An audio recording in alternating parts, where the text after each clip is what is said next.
Hvaljen Isus i Marija, Bog vam bio s desna i s lijeva da vas štiti, brani. Evo malo da počnemo se evanđelju približavati i evanđelski stvari gledati. Postavlja se pitanje šta znači ona teza koju evo u novije vrijeme i papa propagira, crkva, vjera, da je na tri one blizine, blizina Bogu, blizina biskupu i blizina narodu. Ovako kad čovjek čuje, rekao bi, aha, tako je to nekako, treba biti. Ali evo vidimo u Njemačkoj šta znači blizina ne samo jednom biskupu, nego cijeloj biskupskoj konferenciji, ovaj sinodalni put, pa da ne govorimo kamo vodi, u grijeh i podržavanje grijeha, tome se ni papa ne protivi. Pa kako uklopiti u njegovu tezu da treba biti blizak s biskupom i s biskupima. Isto koji onu njegovu tezu da je rak rana crkve nepotizam, a vidimo kako je dvojicu rođaka, dakle jednoga majka, drugoga otac, brat i sestra, pa i promako on u biskupe. To je to, jedno priča, drugo radi i tako ti je to većinom. Ali gdje je malo bolje da mi pogledamo ovu stvarnost u crkvi. Isus je govorio, kaže, vidite, vlastodržci vladaju ovim narodom, drže ga pod vlašću, ali tako neće biti među vama, nego ko želi biti prvi, neka bude zadnji i tako dalje. Pa kako oni te svoje nauke uklapaju u ovo Isusovo, jer je očito da se potpuno suprotstavljaju Isusovu nauku. Ko da njih to zanima? Za njih Isus uopće ne postoji, osim samo tamo gdje trebaju zavarat, pa one koji su Kristu odani, ako ikako moguće sebi pridobiti ono na jedan prevaranski način, kao predstavljaju se da su Isusovi ko špijuni. Znate ono, predstavljaju se ko vamo da su njihovi, a onda špijuniraju za protivnike. Tako i ovi predstavljaju se da su Isusovi, a špijuniraju i rade za demona. Crkva Isusova, Isus što reče je tamo gdje je on, gdje su dvojica ili trojica u ime njegovo sabrana. Ali ako su dvojica i trojica sabrana u ime politike, jer nije tajna da su oni samo političari i ništa drugo i da jednostavno rade, u službi su svjetske politike, samo na položaju ko navodno da za Boga rade. Ali to su već pročitane knjige, od tog nema ništa. Pa ovako da se vi ne zavaravate. Blizina s Bogom prva je glavna i treba je svaki pojedinac i vjernik ostvariti. Blizinu sa svakim čovjekom, bratski, ljudski je i treba čovjek koliko je god moguće biti takav.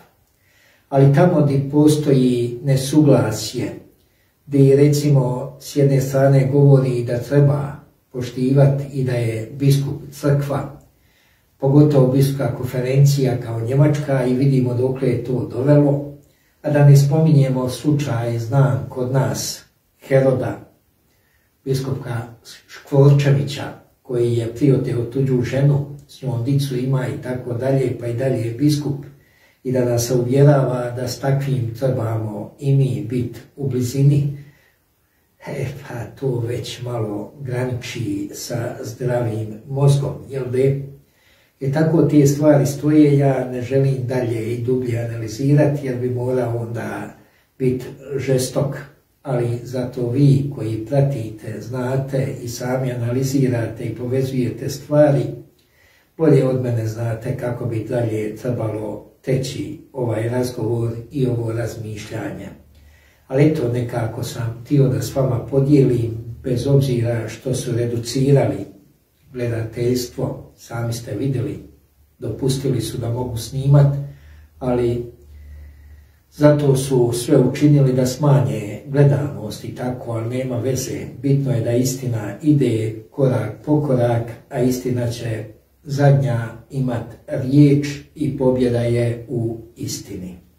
Ono što želim još jednom poručiti papi i njegovome nerazboritom govoru, razmišljanju i promišljanju je, bar neka bude dosljedan.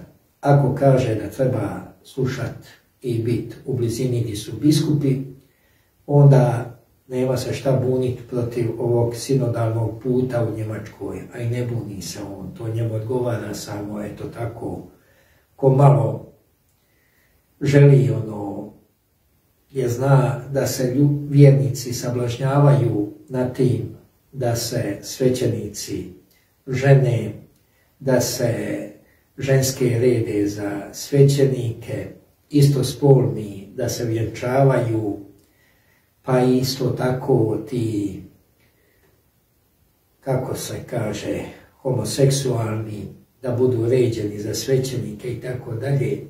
To vjernike sablažnjava i to on zna, i samo da ne bi vjernici, što kažu, potpuno progledali pa se prekrstili i od njega i od njegovog glumatanja, onda eto tako ko malo ne slaže se, a u stvari sve radi da to i takav smjer što dalje gura, što dalje napreduje, da bi crkva Božja jednostavno nestala s lica zemlje.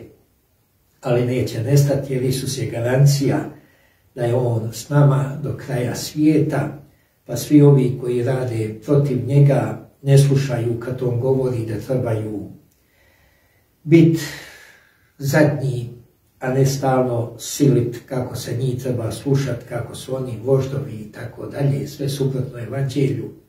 Vjernici će uz evanđelje pristajati, a ne u ono što se suprotstavlja evanđelju. To je jasno svakome ko je vjernik, i budite vjernici. Bog nek vas blagoslovi, čuva, Otac, Sin i Duh Sveti. Amen. Slava svesilnom Bogu vjekove. Slava mu.